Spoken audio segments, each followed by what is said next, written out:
Some freelancer over wabidriba. Client the some akoina tanabai mota client no one no the gesture of some pambidabra. Hi everyone, my name is Topsum Sumgul Singh. I'm the founder of Asur Academy. Mayamna aina sidayida ngasi khoi freelancer mayam ka khoi Asur Academy da mayam reach out to birpa client phangdre na ko adugi motane aina tawjaba 90% mina tawna style do adugi mota ina complete opposite 90% ama onthoga aina tawjagiba ai life ta ai freelancer oina hokibni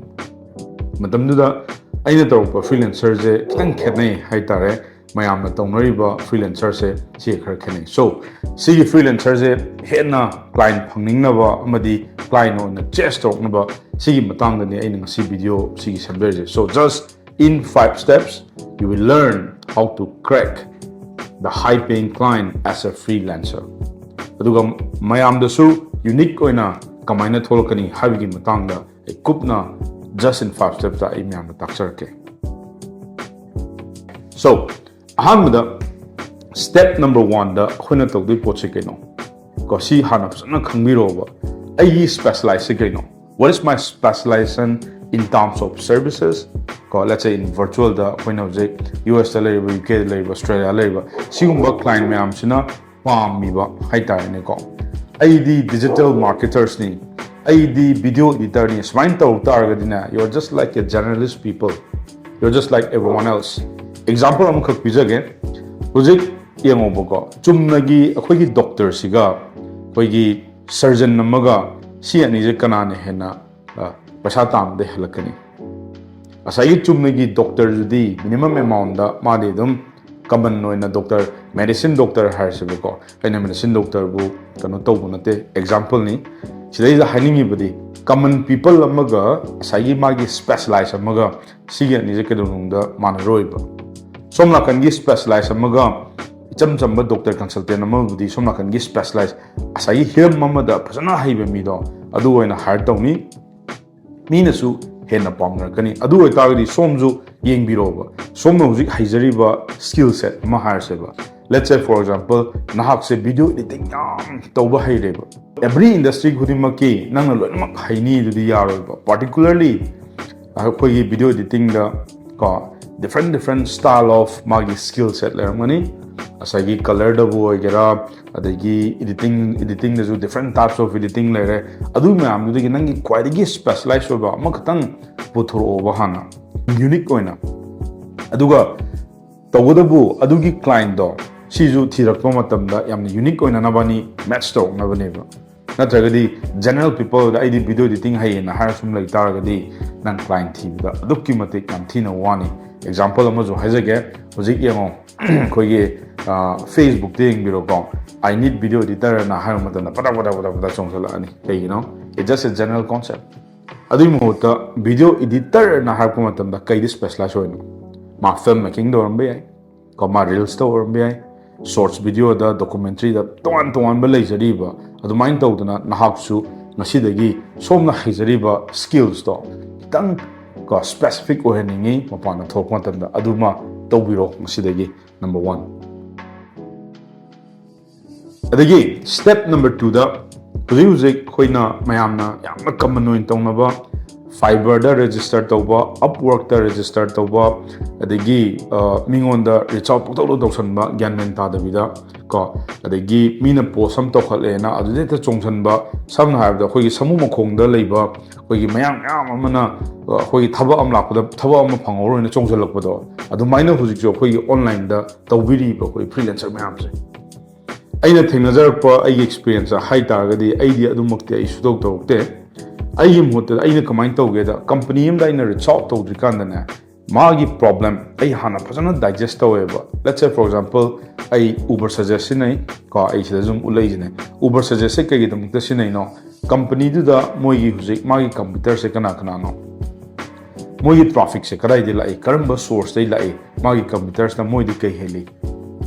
ko adigi moida hujik thama da traffic kam lai moida kai keyword sinani moi kamaina moi gi asoiba ko sigi problem myam da ai phasana digest tor matung da draft tor na step by step da okay noi company da si problem ra step number 1 adu di si solution sinaro adu zum ibirni problem khata hai mana ta step number 2 da noi simain tor adu di simain tor solutions man pibiwa iba natraga video da phasana record tor ga idea to mina personally company do na reach out to eba adu bu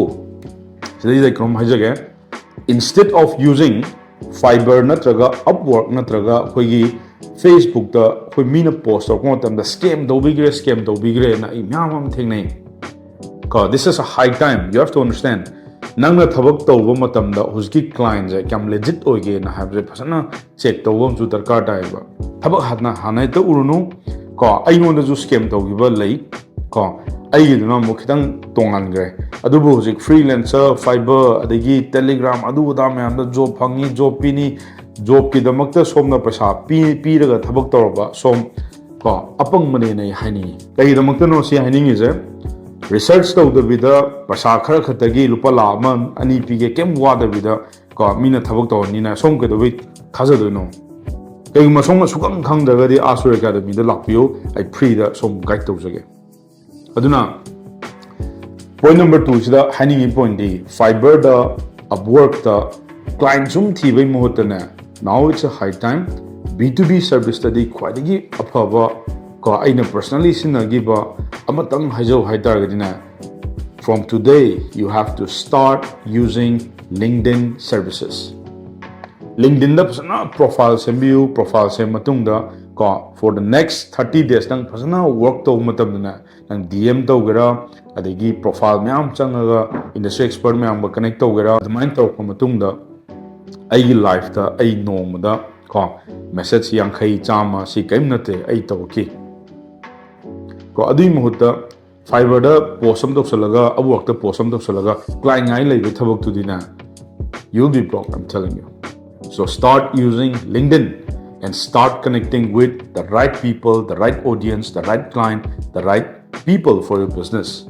otherwise you'll be very struggling in this noisy market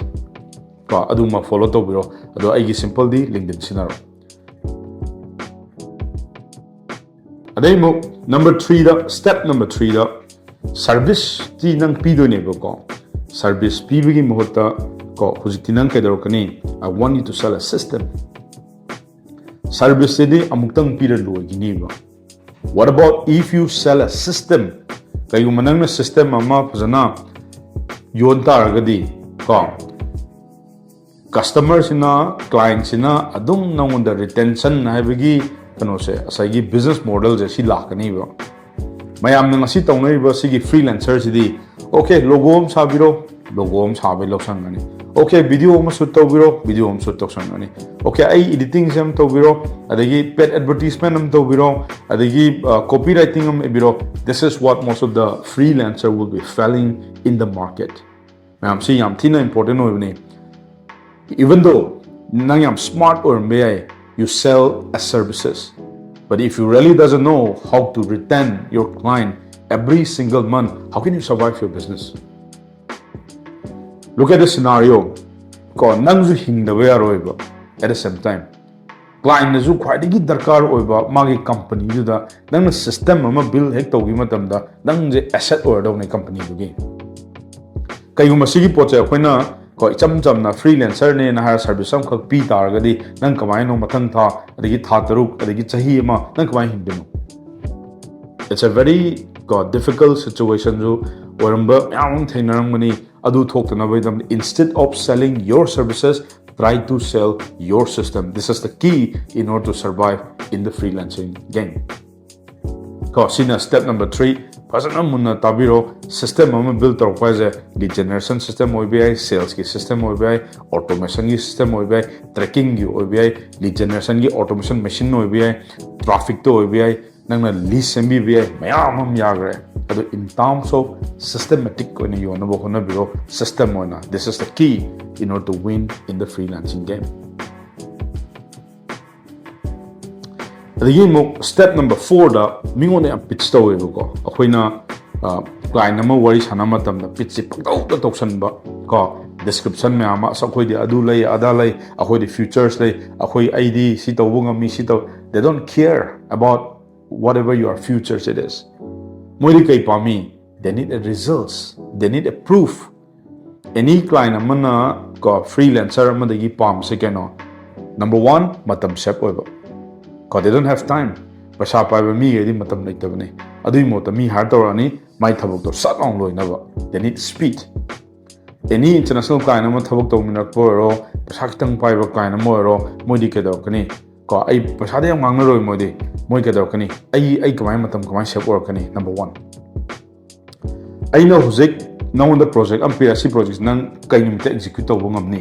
ko okay charge whatever you want let's say $1,000 hoigara $500 hoigara let's say $2,000 hoigara adu sa on pito karni ba kai gumba adu du nang na result pi ba ngam hodra ba next time nang khallo no du kan swa la ro dong so this is very crucial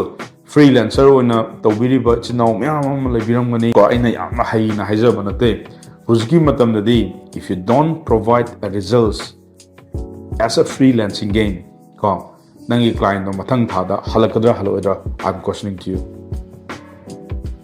instead of futures adugi mota client do jik darkar leiba magi pen problem do ai kamana fix tawni adu no work to you instead of focusing on futures me on the pitch to ba khotpa adu to ba adugi mota ko ai kamain to ga magi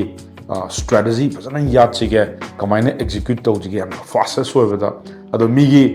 freelancing the time frame mung lei ko adi for example let's say mina hapta am de lo solo have nang na ko ulai balai to na adum tangsil ta di nang client phang bagi adi mi trust wala kani nang reputation mang kani market ta aduna it's a very important hamda ka mi gi result phang na bo khona bio mi gi problem solve tong na bo khona bio matam sana khangna thabok to bio natraga di freelancing game da nang khing ba yam thina wani last not but the least ayo na di ko try to build some case studies hoi beginners ama oita di case studies la moi reviews la moi adigi testimonial la moi kai leite no hoku matam da ayu leite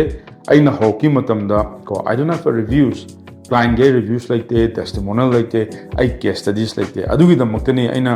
masi hawla iba ko khoi freelancing Manipur dagi ko international gi client pai bi ba dagi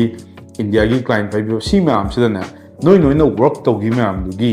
ko khajik ta or tar so client gi feedback to lo bio ba ko this will build number 1 authority this will build credibility adum ba kem yaw de bida id freelancing ni id client ngai adu ma so ya ro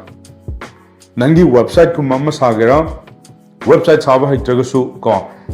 ai sigi video sida ai adum changbiro website saba adum hani landing page saba su ko adum yawbani koi YouTube ki channel da yeng bio how to build a landing page in a very simple way sigumba mayam sida nangi portfolio ma pasana saramo ba min hek yeng bada nangi ming number do ro adigi social media platform mayam da photo option hapo description hapo nang na tawriba services adigi nang na tawriba anything ko nang na piriba services or description or product or whatsoever adu pasana clean na mi duna khangna ba ibiramo mi na kamain thaja lakani don't forget this call to action na ga piramo especially for freelancing gi dine direct etanangi service on beroi aduna client duga meeting tongna ba koi gi nangi calendly the freedom sinage habra ko adugumba amadi nang setup to thamo ba client meeting tongna ba let's say for 30-40 minutes adu tawdagi nang service so ngon manga moiba blind da tawbiganu myam ko aina haijari se ai own experience da tawjoba poto ai hajabani aina tawjoba am ta hairo freelancing da ai service adu layena loina mak uthoga na price hapchalaga adu mo so oroi dongni husgi matam da kamai leigano nangumba freelancer kyam la ngani dunia pumbagi worldwide tel ngani adu nang kamaina stand out kamai torokno you have to talk first client du hana qualified tawba ma mi na pam ba darkar o nang pasana khanga matungda nang service bi da natro adu natabida idea adu ju hay ada ju hay na loi khinjal la kanda karam la oi main tawgadi mamangda masigi chahi manga trai mamangda yarambone khujiti kaino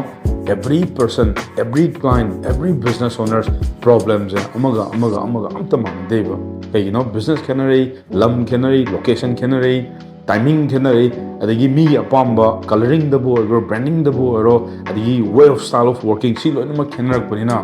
it's a high time you have to start